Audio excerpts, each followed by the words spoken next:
এই বিড়ালকে কখনো আপনারা কষ্ট দিবেন না, বিড়ালকে আদর করবেন, বিড়ালকে ভালো মতো পুষবেন। বিড়াল যদি কোনো জাতির জন্য দোয়া করে, কোনো গৃহস্থর জন্য দোয়া করে, ওই সংসারের মধ্যে উন্নতি শুরু হয়ে যায়। ওই সংসারের মধ্যে আর এক নাম্বার হলো, যে ঘরে বিড়াল থাকে সেই ঘরে জিন আসতে পারে না, জিন বাস করতে পারে না। আর একটা ঘোষণা শুনেন, নবীজি বলে গেছেন, যে ঘরের মধ্যে বিড়াল ছানা বাস করে ওই ঘরের মধ্যে জিন জাতি প্রবেশ করতে পারে না। তাহলে ছোট ছোট মাসুম বাচ্চাগুলো যে ঘরের মধ্যে থাকে, মুসলমান অনেক সময় জিনের আশ্রয় পড়ে যায়, অনেক সময় জিনে আসর করে, ওই ঘরের মধ্যে জিনে আসর করে।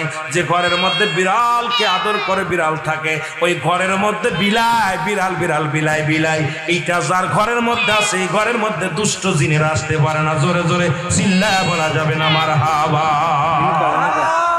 একবার নবী সুলাইমান আলাইহিস সালাম শুনতে পাইলেন পাশের বাড়িতে একটা কুকুরকে কষ্ট দিয়ে